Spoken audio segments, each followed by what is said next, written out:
Yo, halo, selamat datang kembali di WK Channel. Kali ini aku akan membahas alur cerita. Sebelum aku mulai, alangkah baiknya bantu aku untuk perkembangan channel ini dengan cara subscribe.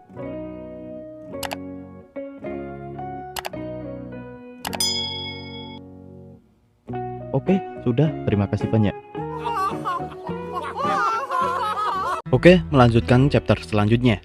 Fushi sudah bersiap akan menyerang mereka dan mengancam akan memisahkan knocker mereka. Mizuha tidak tahu kenapa Fushi melakukan ini. Izumi Pasu melindungi Mizuha, lalu meminta Mizuha untuk melarikan diri.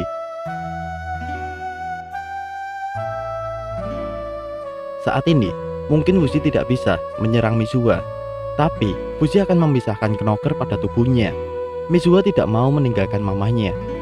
Lalu Fushi meminta Izumi Pasu untuk mengucapkan kata untuk terakhir kalinya, karena saat ini waktu yang tepat. Izumi tidak mau mengakui bahwa dirinya knocker pada Mizuha. Hal itu membuat Fushi akan memaksa memasukkan logam cair pada tubuh Izumi palsu. Mizuha tidak akan membiarkan itu terjadi. Jika Fushi ingin membunuh Izumi palsu, sebaiknya bunuh saja dirinya. Fushi menjatuhkan Mizuha dengan akarnya. Mizuha tidak tahu kenapa Fushi seperti ini. Kenapa Fushi ingin membunuh mamanya. Fushi memberitahu Mizuha bahwa dia bukan ibunya. Ibunya yang asli sekarang menjadi arwah gentayangan. Soalnya dia sangat khawatir pada Mizuha. Izumi Pasu meminta Mizuha hentikan ini semua, lalu meminta Mizuha untuk pulang. Dan pasti ayahnya sudah menunggu Mizuha. Fushi bingung kenapa Izumi Pasu tidak mau melawan. Seharusnya mereka bisa melawan menggunakan kekuatan knockernya. Fushi juga tidak tahu apa di depannya Mizuha asli atau palsu. Ini semua palsu. Fushi berpikir Izumi dan Mizuha palsu semua. Tugas Fushi hanya akan menghilangkan knocker yang ada di tubuh seseorang. Ini tanggung jawabnya. Segera Fushi memaksa knocker Izumi keluar, tapi Mizuha berteriak meminta Fushi menghentikan ini semua karena mamanya. Alasan Mizuha bisa melihat sisi terang pada hidupnya. Fushi bertanya, jadi kamu pilih mama palsumu? Mizuha menjawab, iya, ibuku baruku. Soalnya mama barunya tidak pernah memperlakukan Mizuha harus menjadi juara. Dia tidak membuat Mizuha untuk mencoba segala sesuatu yang dia inginkan. Dia tidak pernah memaksa Mizuha atau membuat wajah yang menakutkan. Dia tidak menggunakan waktu Mizuha untuk dirinya sendiri. Dia memiliki kekuatan untuk mengubah penderitaan Mizuha. Dia seperti teman bagi Mizuha, dan setiap hari Mizuha sangat bahagia. Mizuha meminta Fushi harusnya bisa berpikir mana yang lebih cocok yang disebut ibu. Jika Fushi juga khawatir pada Mizuha, Mizuha meminta Fushi jangan sakiti Izumi palsu karena orang itu penting di kehidupannya. Izumi palsu berterima kasih karena Mizuha telah melakukan lebih dari cukup untuk dirinya.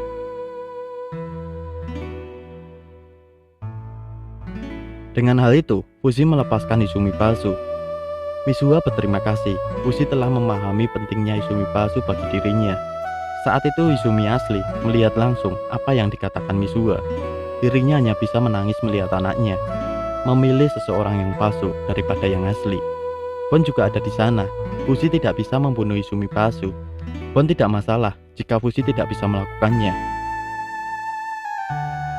Fushi menceritakan pada mereka bahwa Izumi palsu bisa merasakan rasa sakit, menangis, melindungi anaknya, membohongi perasaannya.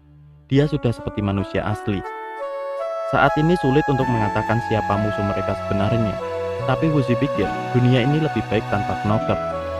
Bon melihat Fushi tidak bisa membunuh Izumi karena perasaan manusiawinya dan meminta Fushi tidak perlu menyesalinya.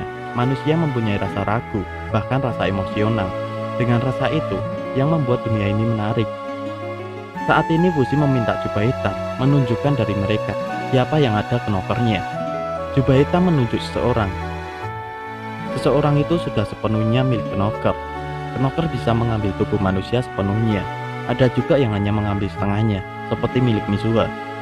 Jika knocker Mizuha terbangun kesadarannya, akan dikendalikan knocker dalam beberapa saat.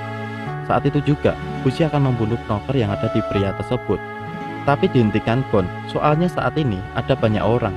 Fushi tetap akan melakukannya, karena knocker tetap musuh bagi mereka. Dirinya pasti bisa membunuhnya. Bon meminta Fushi jangan memaksakan diri. Fushi tidak memaksakan diri. Bon mengingatkan kembali pada Fushi bahwa jubah hitam sudah menceritakan masih banyak lagi knocker yang ada di dunia ini. Jika mereka ingin menghapus knocker, lebih baik mereka menyusun rencana lebih dulu, karena tidak ada jaminan masalah ini akan selesai begitu saja. Mereka harus melakukan seperti kasus pada Mimori dan Hirotoshi. Lalu Fushi bertanya, jadi rencana lain bagaimana?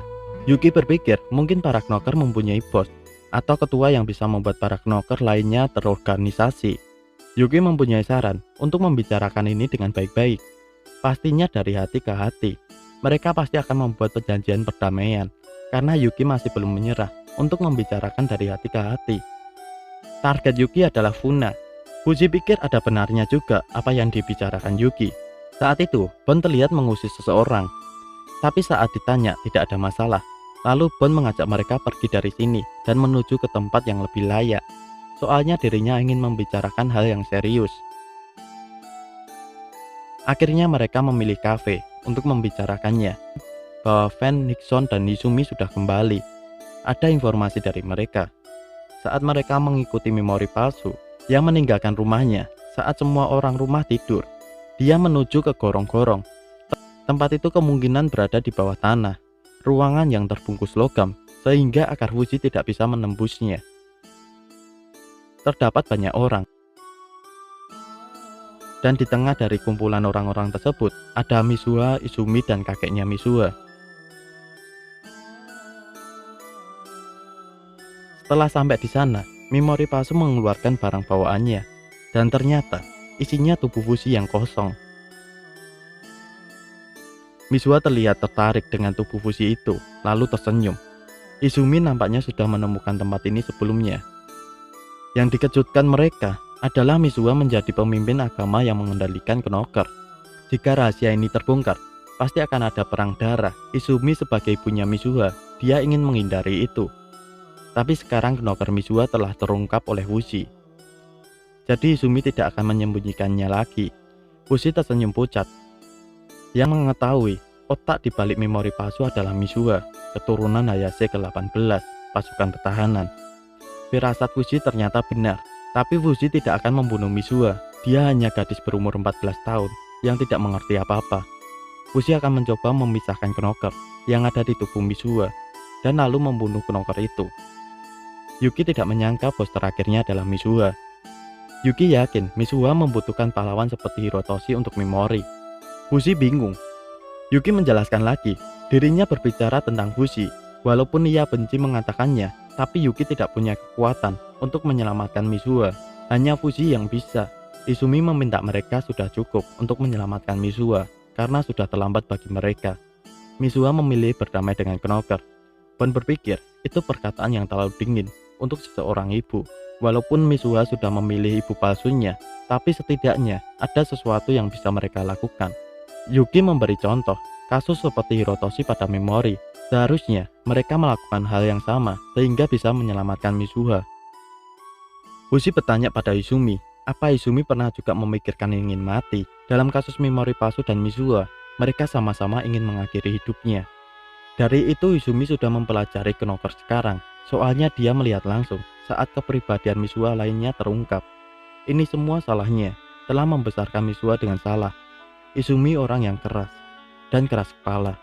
Dari kecil sudah menjadi anak teladan dan menjadi murid favorit guru. Tapi dirinya tidak pernah diajarkan bagaimana membuka hatinya kepada orang lain. Terlihat masa kecil Izumi dijauhi teman seumurannya karena keluarganya. Saat pulang, Izumi disambut sebagai tuan putri, atau bisa dibilang seperti calon pemimpin. Izumi bertanya pada ayahnya, sampai kapan ayahnya bisa berhenti dari budaya ini? Ayahnya tidak menjawab, malah balik tanya, apakah anak-anak lain mengatakan sesuatu lagi tentang Izumi di sekolah? Izumi membenci keluarganya yang mengolah budaya nenek moyangnya. Ayahnya meminta Izumi memperkuat imannya, karena mereka telah diberikan pelindungan Tuhan langsung. Dan sudah jelas ada di buku tulisan suci. Jika mereka percaya pada keyakinannya, suatu hari nanti mereka akan diberikan kekuatan seperti milik Hayase, nenek moyang mereka. Lalu mereka akan menggunakan kekuatan tersebut untuk membuat dunia yang menyenangkan. Izumi mempunyai pikiran yang logis bahwa para knocker adalah musuh manusia. Tiap orang tahu itu. Ayahnya marah mendengar apa yang diucapkan Izumi. Sudah berapa kali dirinya memberitahu Izumi bahwa sejarah mereka salah. Setelah membantu Renrir bersama Fushi dan menciptakan perdamaian ke dunia. Kahaku keturunan ke-6 Hayase, ketua pasukan pertahanan, kembali ke surga. Ketika dunia mencari suatu kedamaian, Knocker Hayase akan kembali pada mereka, sehingga mereka dapat melakukan misi sebagai penjaga. Lalu melemparkan buku sejarah keturunan Hayase pada Izumi, dan memaksa Izumi membaca lagi buku itu. Soalnya, Izumi akan menjadi penerus pemimpin keluarga Hayase. Dengan paksaan Izumi menuruti perintah ayahnya, walaupun dirinya tidak cocok dengan posisi yang dia dapatkan, tapi dirinya tidak bisa melakukan apa yang dia inginkan oleh dirinya sendiri. Pemimpin pasukan pertahanan atau bisa disebut ibunya Izumi saat itu percaya Izumi bisa melanjutkan perannya setelah dia meninggal di umur yang masih muda. Saat itu Izumi didekati pria yang berkata, mulai sekarang akan melindungi Izumi. Izumi tidak kenal orang itu. Ayahnya memberitahu dia bernama Kamihiko. Dia adalah calon tunangan Izumi. Ayahnya yakin Izumi akan mempunyai anak yang pintar jika bersama dia. Soalnya dia sangat pintar dalam semua mata pelajaran dan fisiknya selalu bisa menjuarai perlombaan. Dia murid paling menonjol. Ayahnya Izumi melakukan penjodohan ini supaya darah keturunan Hayase tidak putus. Izumi masih muda, dia masih punya sesuatu yang dia inginkan. Hal itu membuat Izumi menolak penjodohan ini dan lalu kabur dari rumahnya. Sampai dirinya mempunyai bayi dan menikah dengan pria lain, Izumi tidak pernah menyesal dengan keputusannya. Tapi saat itu, Izumi bertemu dengan ayahnya, yang terlihat sangat senang mempunyai keturunan Hayase ke-18. Izumi kaget kenapa ayahnya bisa ada di sini. Izumi memutuskan bahwa dirinya akan membesarkan anaknya menjadi lebih baik dari orang lain untuk membuktikan bahwa keluarganya salah. Izumi ingin membuktikan apa yang dia inginkan, bahwa keputusannya meninggalkan posisi ketua pertahanan Hayase itu benar. Misuha adalah bukti utama, dia bisa melakukan apa saja dan mempelajari apa saja yang dia pelajari. Ayahnya bangga dengan Misuha dan berpikir Misuha pasti mendapatkan apa yang dibutuhkan untuk menjadi penerus ke-18. Saat itu dia keceplosan berbicara. Izumi saat itu sangat marah dan berpikir mungkin suaminya dibayar ayahnya. Lalu Izumi berniat akan menceraikan suaminya. Suaminya benar-benar mencintai Izumi. Saat itu Misuha terbangun, lalu didekati ayahnya, yang berkata jika mereka bercerai pasti Misuha akan sedih, soalnya tidak akan bertemu ayahnya lagi. Sudah jelas Misuha menangis mengetahui itu dan menolak jika mereka bercerai. Misuha tidak mempunyai kesalahan apapun, tapi sebagai kesalahan pertama Izumi telah meninggalkan rumahnya dulu. Kejadian itu membuat Izumi sangat tertekan. Hal itu membuat Izumi ingin mati. Misuha dengan polosnya ingin membantu mamanya. Apa yang dapat Misuha lakukan untuk membuat Izumi ingin hidup? Izumi meminta Misuha mencoba segalanya dan menjadi yang terbaik. Dengan itu Misuha akan mencoba di semua mata pelajaran, menjadi yang terbaik dari yang terbaik, sehingga mamanya akan selalu hidup bersamanya.